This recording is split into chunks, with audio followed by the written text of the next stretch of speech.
Why are tourism operators in the Airlie Beach so devastated right now is what we're talking about today on Deja Vu. I'm here with Sharon Smallwood, representing the Whitsunday Charter Boat Association, correct? Whitsunday Charter Boat Industry Association. There you go. Thank you very much for correcting me. Now, smiles are not the right thing for the moment, though, right? Because there's a lot going on here at the moment. We're sort of post-pandemic, and where are the tourists, Sharon? Look, there is a lot going on right now. I mean, we are still in stage 1 of restrictions, but we're working our way towards stage 2, and I think that's our primary concern right now. When we move to stage 2, for Queensland, that means 250-kilometre radius. That's fine if you live in southeast Queensland. You've got a great big pool of people that you can access. But if you live here in the Whitsundays, that pool is vastly different by comparison. And I think what's very frustrating for our tourism operators is that they've all been very respectful and cognizant of the fact that this is a health crisis as well as an economic crisis, and I must add an economic crisis that has severely affected this particular industry. But in terms of the health advice, if it's safe for someone in Brisbane to access the volume of people that they can access within 250 kilometres come June 12, why is it not safe for us to access that same volume of people? We cannot access that same volume of people within 250 kilometres. We need our distance ratio expanded to be able to also reach that volume of safe people. Yeah, well, this is true. I mean, we see here in Queensland, particularly as one of the leading states in Australia, we're on top of this. But anyway, look, let's cover that off in another video if you don't mind. I want to burrow down on that. And now, what else is going on? What else is affecting the situation? What else is making this such a terrible situation? Look, our industry is split into, the marine tourism industry, is split into two sectors, and then we can sort of drill down further into those sectors.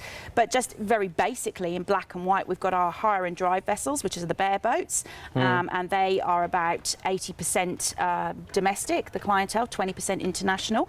Our crude charter vessels, our day boats, our overnight boats, our youth boats, they are the other way around. They're about 80% international, 20% domestic. In fact, some operators are anywhere between 80 to 98, 100% reliant on international customers. Now, are they doing any business at all at the moment? No, they're completely shut down. So while there's zero income, there are obviously huge outgoings. It's actually costing about $2.6 million a month just for this, just to keep... What, the fleet of boats? He's sitting idle? To keep the boats, to keep the staff, to keep the offices, to keep the businesses going. And some government assistance has been very welcome and very meaningful. Things like Jobkeeper have prevented a massive exodus of crew, although we still have lost quite a lot of crew. Okay. We've got casuals that don't qualify. Oh, this is true. So Jobkeeper, Seeker, all those sorts of programs, not really cutting it in Airlie Beach, yeah? Now, what else is going on, though? So in amongst all of that, with significant outgoings still happening, there's been a real cries for help, and this is assistance that's desperately needed. Our counterparts up in Cairns back in February were given a almost $3.7 million lifeline in terms of a 100% 6-month reprieve on their berthing fees.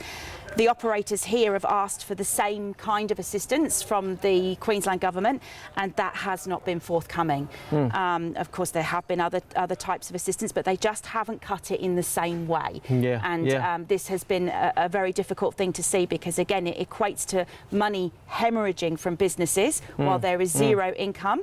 And while certain sectors of the economy are looking to reopen, and while some sectors of our marine tourism industry will be able to reopen on June 12, and then once the borders come down beyond that, we are still a long way off international borders and trade resuming to the point it was pre-COVID-19, and that is going to have a prolonged and significant effect. Okay, cool. Now, the one thing also, and we'll wrap it up at that, I want to ask you about these things specifically in some separate videos, but the other thing that I've become very aware of is the massive tourism numbers that we see through the Whitsundays start at Easter and go all the way through till post-Christmas time, post-New Year, and then we have this winter. So we've I understand that like a lack of numbers early in the year is not so bad, but we're looking down the barrel of missing a full annual cycle of tourism numbers.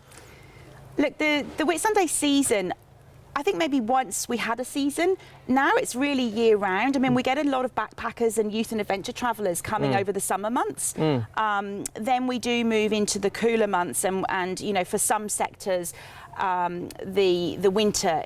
Now, I mean, look at it, it's beautiful. You can see why. Yeah, I know, I want a Whitsunday. It's another one, isn't it? You can see why this is such a great time of year for many people to come.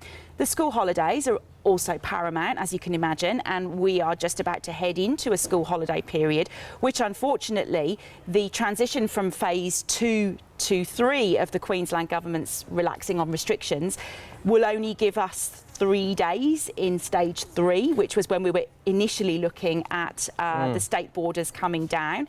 Now we're being told that that might be extended. I think most of us... September, you know, it's like, this is sort of ridiculous, and this is where I sort of get stuck, my blood starts to boil as, you know, the people at work down the end of George Street, the political forces and the decision makers are holding back on a tourism industry that's in desperate state of help, and there seems to be, we're very much post-pandemic, but there's just too much counting of the numbers and this crawl towards 0 cases in Queensland or Australia-wide or something like that. It's just so completely unrealistic. But anyway, look, can we drill down on some more? I want to ask you some more specific questions. Are you going to hang around? Absolutely. Sharon, look, that's wrap up on that one for this particular little episode of Deja Vu, and we'll talk to you again shortly.